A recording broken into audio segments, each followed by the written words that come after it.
वासुदेवाय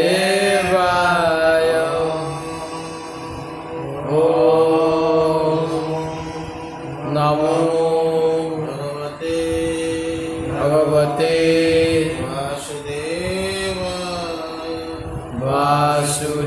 वासुदेवाय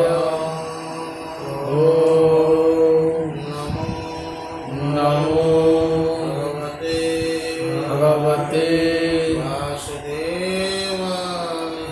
वासुदेवाय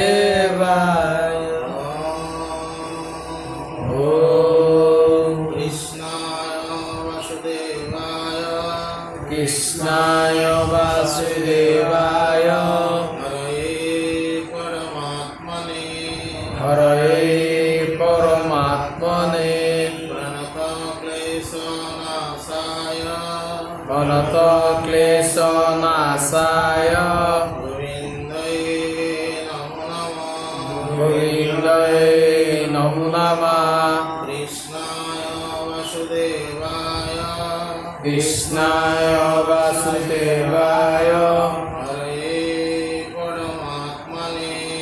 हरये परमात्मने प्रणतक्लेशनाशाय गोविन्दाय नमो नमः कृष्णाय वासुदेवाय हरये परमात्मने प्रणतक्लेशनाशाय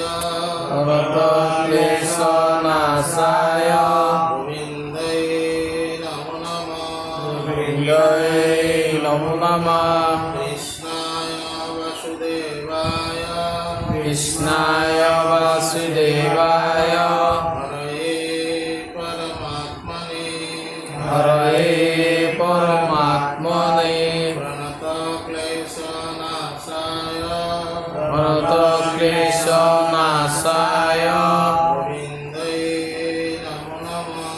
गोविन्दाय नमो नमः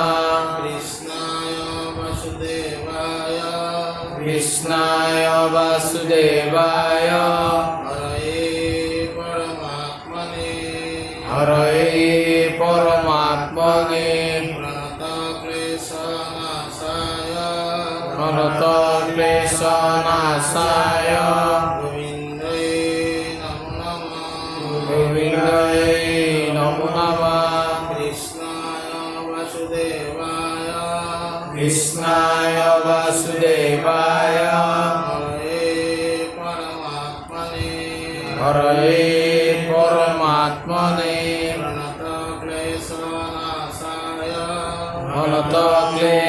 प्रणतक्लेशनाशाय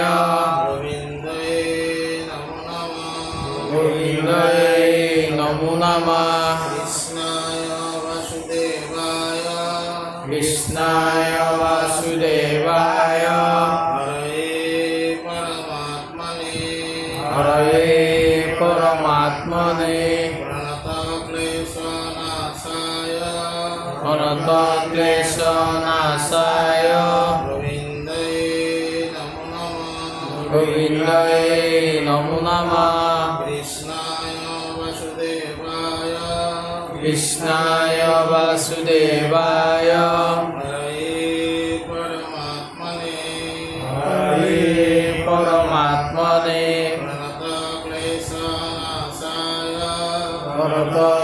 प्रणतक्लेशनाशाय गोविन्दाय नमो नमः कृष्णाय वासुदेवाय हरये परमात्मने प्रणतक्लेशनाशाय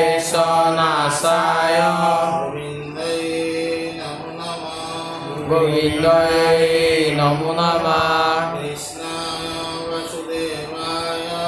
कृष्णाय वासुदेवाय हरये परमात्मने অনন্তক্লেশনাশায় গোবিন্দায় নমো নমঃ কৃষ্ণায় বাসুদেবায় কৃষ্ণায় বাসুদেবায় হরে পরমাত্মনে প্রণতক্লেশনাশায় প্রণতক্লেশনাশায় গোবিন্দায় নমো নমঃ হরি ওরা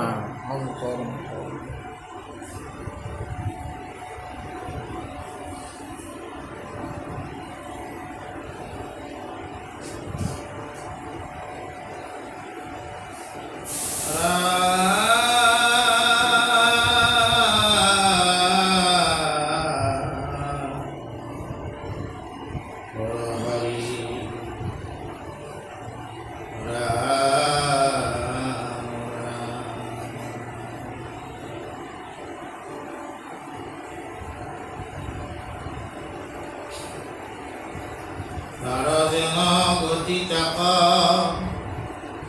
শুনি সাম্প্রত যাই জগতৰ আয়ু উজ্জ্বল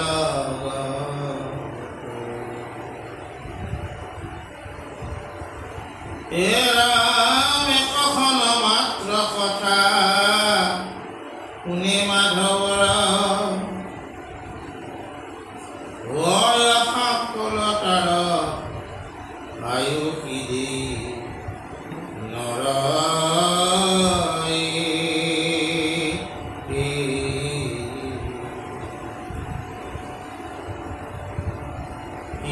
খ্যান কথানকু নয় মাধৱৰ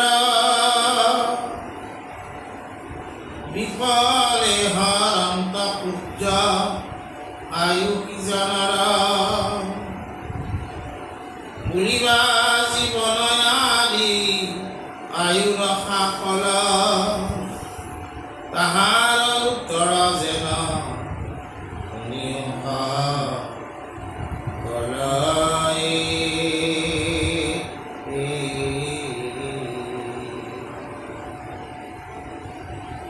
আজি আমাক ৰত্নাৱলীয়ে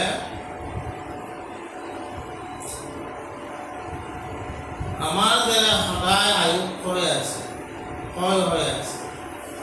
এই কথাটো উপলব্ধি কৰাইছে। ৰাতিপুৱা সূৰ্যটো সদায় উদয় হয়, গধূলি অস্ত যায়, তাৰমানে কি একদিন আমাৰ হ'ল।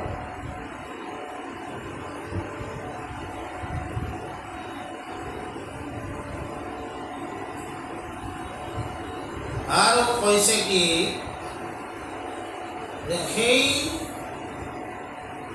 দিনটোত 24 ঘণ্টা সময়ত অলপ এখন মাত্ৰ ভগৱন্তৰ নাম যদি আমি ল'ব নোৱাৰিলোঁ, দিনটোৰ এনে ব্যৰ্থ হ'ল আৰু তাতে আমাৰ আয়ু এনে হ'ল।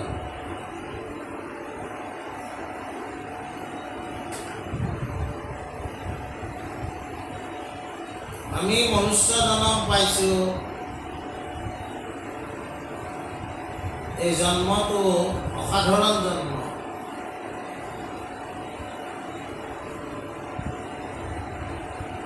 কিন্তু আমাৰ যদি আয়ুবিলাক আমি এনে হৈ খেদাওঁ, তেনেহ'লে আমাৰ এইটো অসাধাৰণ জন্ম নহয়, এইটো জন্মৰ কোনো কামে নাহিব। সন্তসকলে এই মনুষ্য জন্মটো সম্পৰ্কত কি কৈছে যে দুৰ্লভ মনুষ্য জন্ম নকৰা বিফল চিন্তা মনে মাধৱৰ চৰণ কমল।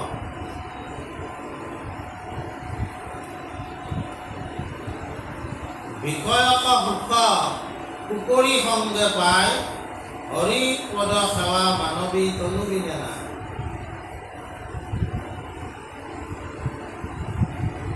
এনেকুৱা এটা জন্ম পাই আমি যদি আমাৰ আয়ুবিলাক এনে হৈ খেদাওঁ, তেনেহ'লে এই জন্মটোৰ কোনো সাৰ্থকতা নহয়।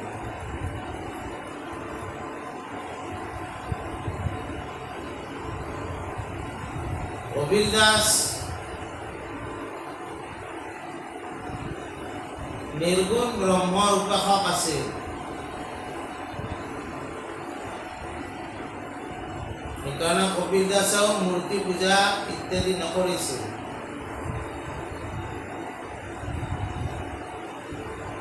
কবিৰ দাসৰ দোহা অবিহনে হিন্দী সাহিত্য অসম্পূৰ্ণ।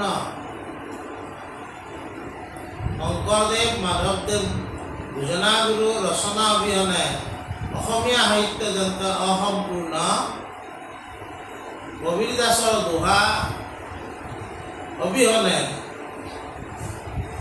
মানে হিন্দী সাহিত্য অসম্পূৰ্ণ। এই কবিৰ দাসে ভজন লিখিছিল, আমাৰ গুৰুজনে গীত লিখিছিল। আমি যিবিলাকক বৰগীত বুলি কওঁ। আৰু উত্তৰ ভাৰতত সেই সময়ত ভজন ৰচনা হৈছিল। সূৰদাসে লিখিছিল, মীৰাবাই লিখিছিল, কবিৰ দাসেও লিখিছিল। তাৰে ভজন এটাত কি কৈছে? जब हम पैदा हुए जब हंसे हम रोए ऐसी गर्मी कर से लो जब रोए हम हंसे। ইয়াৰ অৰ্থটো কি? যেতিয়া আমি জন্ম পাইছিলোঁ আমি কান্দিছিলোঁ, আমাৰ পিতৃ মাতৃ বংশ কুটুম্ব সকলোৱে আনন্দ কৰিছিল। অৰ্থাৎ কেঁচুৱা এটাৰ জন্ম হ'লে কেঁচুৱাটো কান্দে, তাৰ বিপৰীতে তেওঁলোকৰ পিতৃ মাতৃ বংশ কুটুম্ব মিঠাই আদি বিতৰণ কৰি হাঁহে। তুমি এনেকুৱা জীৱনত কাম কৰা, তুমি যেতিয়া যাবলৈ ওলাবা তেতিয়া সকলোৱে কান্দিব, তুমি হাঁহি হাঁহি যাতে যাব। কি সুন্দৰ ভজন! এই মনুষ্য জনমটো আয়ুবিলাক আমি যদি এনে কৰি থাকা, ঈশ্বৰ সুমৰণ নকৰা কৰি, তেনেহ'লে আমাক কি বুলি কৈছে? হে ৰাম হৰি কথা হিনো যদি যিয়ে স্বৰূপত, নিজে কি জানা ইটো তৰু বনজত, বুলিবা বৃক্ষৰ নাহি নিশ্বাস ভোজন, কেন মতে বৃক্ষ তুল্য হৈব কিতুজন। দেখিও সাক্ষাতে ভোজন আদি হবে কৰে, বিহাৰ উত্তৰ শুনি উষ নিৰন্তৰে, কমাৰৰ ভাতি যত পুকাৰতে জয়, তাক কোনে জনে জীয়া বুলিয়া আশ্ৰয়। বিস্তাক ভোজন আদি কৰয় শুকৰে, তেবে কি তাক প্ৰশংসা কৰয় মনৰে, তৰুলতা আদিৰ জীৱন বিনা যেন বৃথা, এই মতে যিজনে নুশুনে হৰি কথা। যাৰ কৰ্ণ পথকন গৈল দামোদৰ, পশুটো অধম পশু অজ্ঞানী বৰ্বৰ, অৱজ্ঞাৰ স্থলী সিটো কুকুৰ সদৃশ, বিষ্ঠা ভুঞ্জি কৰে যেনে শুকৰে হৰিক। উঠে যেনে সন্ত চুবাই এটি মৰে, তা ভাৰ পায় গৰ্ধৰ্ভে আনন্দ যেন কৰে, হৰি কথা এৰি বিষয়তৰ তিজাৰ, এহি চাৰি গোটা পশু পতন্তৰ কাৰ।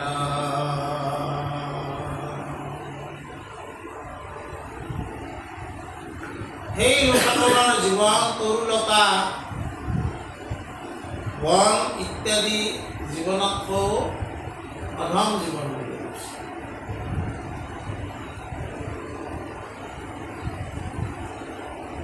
তেওঁলোকৰ জীৱনটো জীৱনে নহয়। তেওঁলোকে যদিও জীয়াই থকা বুলি নিজে ভাবিছে, তেওঁলোক আচলতে জীয়াই থকা নাই। কমাৰৰ ভাটিত এই চামৰাৰ মোনাখনেদি যে এনেকৈ বিষ দিয়ে, সি একবাৰ টানি লৈ আহে আৰু একবাৰ এৰি দিয়ে বতাহটো, টানি লৈ এৰি দিয়ে। আমিও যিবিলাক জীৱিত আছোঁ, কি কৰি আছোঁ? উশাহ টানি লৈ আছোঁ, নিশ্বাসত এৰি দি আছোঁ। কিন্তু কমাৰৰ ভাটিটোক জীৱিত বুলি ক'ব নেকি?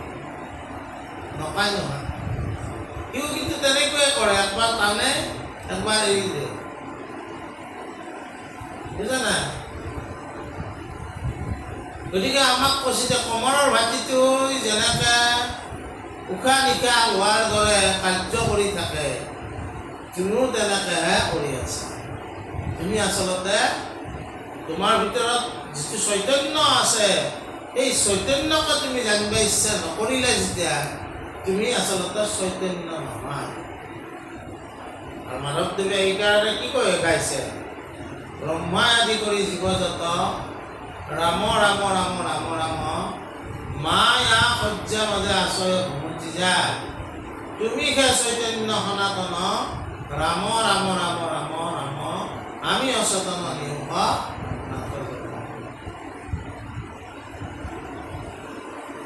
আমি ঈশ্বৰৰ লগত ঈশ্বৰক জানিব যেতিয়ালৈকে ইচ্ছা নকৰোঁ, তেতিয়াহ'লে আমি তাৰমানে এই অচেতন হৈয়ে আছোঁ। আমি নিজকে চৈতন্য বা চেতন থকা বুলি আমি ক'ব। এতিয়া কথা হ'ল কি, সেই অচেতন অৱস্থাটো কিন্তু আমি গৰ্ব কৰি আছোঁ। কেনেধৰণৰ গৰ্ব? কুকুৰৰ গৰ্ব। কুকুৰে পৰৰ বিষ্টা খায়, কিন্তু সি গৰ্ব কৰাৰ দ্বাৰা আমি গৰ্ব কৰি আছোঁ। খাই আছোঁ কি? তাৰপিছত কুকুৰৰ গৰ্ব। আজিকালি কুকুৰক অৱশ্যে মৰম কৰে মানুহে, কিন্তু সাধাৰণতে পোহা কুকুৰটোহে মৰম কৰে। নোপোহা কুকুৰ এটা দুৱাৰ মুখত আহিলে মানুহে চেই চেই লেই লেই কৰে, কৰে নে নকৰে?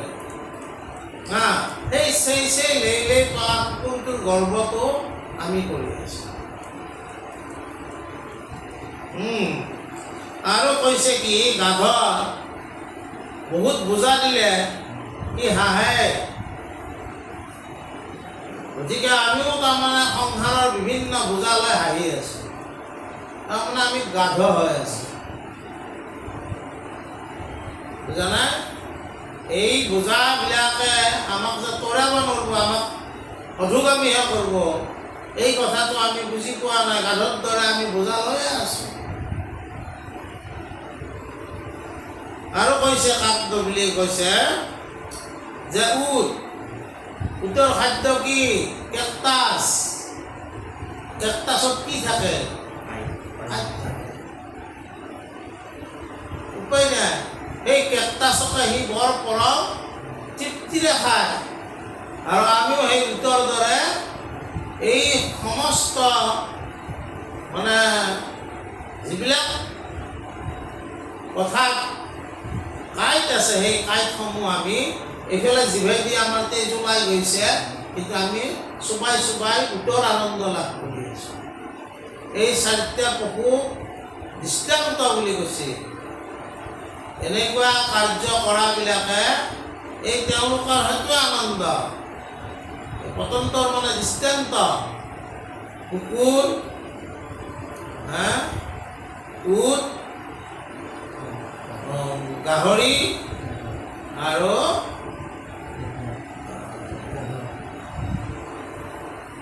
গাধ, এই চাৰিটা পশুই যিটো আনন্দ কৰে, সেই আনন্দটো ঈশ্বৰৰ লগত যুক্ত নোহোৱা মনুষ্যই সেই আনন্দ কৰি সুখ পায়।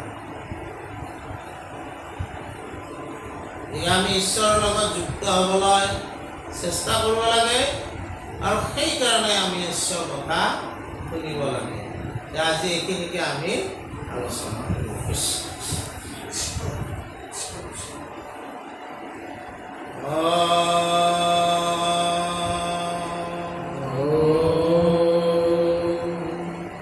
নমো নমো ভগবতে ভগবতে বাসুদেবায় বাসুদেবায়। ওম অসুতমা সদ্গময় অসতমা সদ্গময় তমসমা জ্যোতির্গময় তমসমা জ্যোতির্গময় মৃত্যুর্মা অমৃতম গময় মৃত্যুর্মা অমৃতং গময়